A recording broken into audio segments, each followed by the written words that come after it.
Hello. Today we'll be reviewing the contact module of DataIdeal. At the top we can see there are several options for navigating around the contact module. The first one you'll want to know about is this pagination over here on the left. This is a dictionary style way to quickly get to your contacts. If you're looking for a particular donor, you would just find where their name lands on which page, and you can just immediately jump to that page.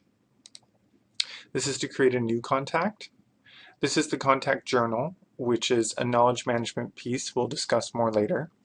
This is for importing contacts. This is for customizing the view that you see right here on this landing page. This is the advanced search, and this is the quick search. On the landing page of the contact area, we have columns that we can customize. We have the view card, which is an overview of all the contacts information. It also has the ability to map a contact. This is to edit the information for a contact. This is to delete a contact, and this is to flag a contact. To add a new contact, click on the new link. Here you will be able to decide, is this an organization or an individual? If it's an individual, simply type in their first or last name. If it's an organization, you can type in the organization name. And in that case, the first and last name are not required. However, do remember to specify and click organization if it's an organization as opposed to an individual. This is the category section for the donor or the contact.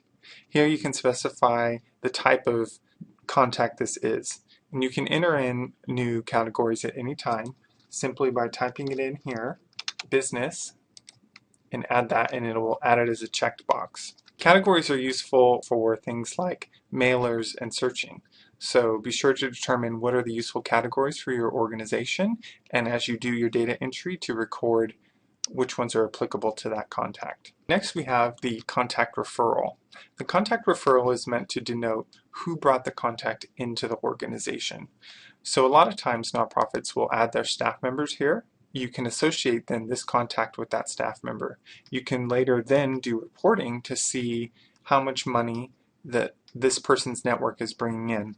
This can be useful in a number of ways. Say for instance there's a problem with the donation and you would like to contact the donor. Sometimes it may be better to have the person who brought the contact into the system contact that person. Also, if you wanted to do thank you notes, this can be helpful so that the person who knows them can reach out and thank them for their donations. There's many different ways you can use the contact referral piece. The next part further down is where we can enter in a whole variety of information about the contact, including various emails that they have, various phones that they may have, and also websites and social media. So you can enter in Facebook, LinkedIn, Twitter, whatever you would like. Once you're done entering the information, you can click Save and New if you want to create a new contact right away, or you can just click Save and you'll go back to the landing page. If you decide you need to cancel for whatever reason, simply hit cancel. Now let's look at the view. So if I go to Ann Berry, I can get an overview of her information. Up at the top I can see where she works and what she does, her mailing address and email address. I can see a map of where she lives. I can see that she lives on Lombard Street in San Francisco. I can see various flags and tags. So is she included for a mailer? Does she get electronic receipts? Is this an old or bad mailing address? Is it our old or bad email address? Is this contact flagged? We can see her tags, which are the contact categories. So she's a staff and a volunteer. We see that George brought her into the organization. We can see that in our notes that her husband's name is John. We can see who last updated this contact and when the contact was created. And then at the bottom of the view page, we can see a contact's most recent donations and their most recent journal entries. So the view page is a great place to get a full summary of what's going on with that contact. Now let's talk about editing a contact. Simply go to the Edit column and click Edit. This is the place where you can edit contact information. I'd like to point out a couple fields here.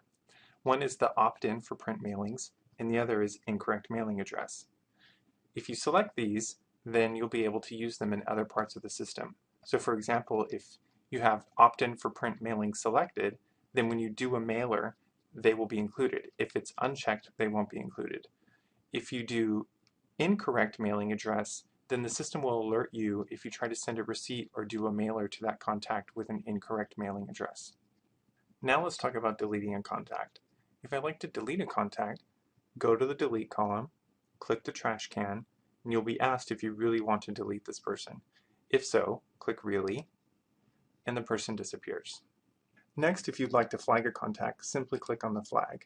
You can use the flag as a to-do list or someone to follow up with or anything that you like. It's just a reminder that you need to take action on that contact for whatever reason.